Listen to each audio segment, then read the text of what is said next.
పూర్తి శివపురాణంలో మోహిని గురించి నేరుగా ప్రస్తావన లేదు.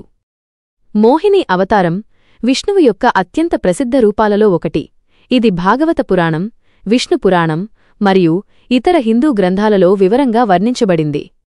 శివపురాణంలో మోహిని గురించి చెప్పినా అది ప్రధానంగా పార్వతీదేవితో శివుడి వివాహానికి, శివుడి గొప్పతనాన్ని ప్రశంసించడానికి మాత్రమే పరిమితం. మోహిని కథ మరియు శివుడితో ఆమెకున్న సంబంధం గురించి చెప్పే ప్రధాన కథ ఇలా ఉంది. మోహిని కథ పురాణాల్లోని వివరణ. దేవతలు మరియు రాక్షసులు అమృతం కోసం పాలసముద్రం, క్షీరసాగరంను మధించారు. ఆ మథనంలో అమృతం బయటకు వచ్చినప్పుడు రాక్షసులు దానిని దొంగలించి తాగడానికి ప్రయత్నించారు. దేవతలు భయపడి విష్ణువును సహాయం కోరారు. విష్ణువు వెంటనే అత్యంత ఆకర్షణీయమైన మరియు అందమైన స్త్రీరూపమైన మోహిని అవతారాన్ని ధరించాడు. ఆమె తన అందంతో రాక్షసులను మంత్రముగ్ధులను చేసి, వారిని మాయచేసి, అమృతాన్ని వారికి కాకుండా చేసి దేవతలకు పంపిణీ చేసింది. ఈ విధంగా మోహిని రూపంలో విష్ణువు దేవతలకు అమృతాన్ని తిరిగి ఇచ్చి వారిని రక్షించాడు. శివుడు మరియు మోహిని అమృతం పంపిణీ జరిగిన తర్వాత మోహిని యొక్క అందం గురించి, ఆమె అద్భుతమైన రూపం గురించి శివుడు విన్నాడు. తన భార్య పార్వతితో సహా శివుడు మోహినిని చూడాలని కోరుకున్నాడు. విష్ణువు శివుడి కోరిక మేరకు మళ్లీ మోహిని రూపంలో ప్రత్యక్షమయ్యాడు.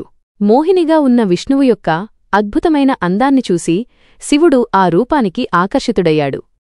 శివుడు ఆమెతో రతిక్రీడలో పాల్గొంటాడు. ఈ కలయిక వల్ల అయ్యప్పస్వామి హరిహరపుత్రుడు జన్మించాడు.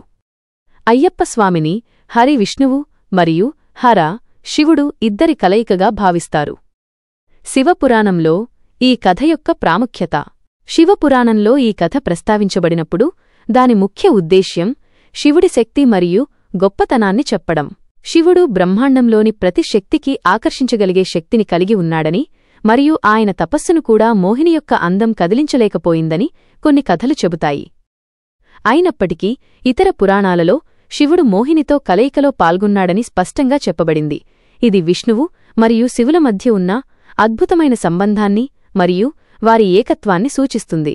కాబట్టి శివపురాణంలో మోహిని గురించి ప్రధానంగా చెప్పేది ఆమె విష్ణువు యొక్క మాయాశక్తిగల రూపమని, ఆమె అందానికి శివుడు కూడా ఆకర్షితుడయ్యాడని మరియు వారి కలయిక వల్ల అయ్యప్పస్వామి జన్మించాడని.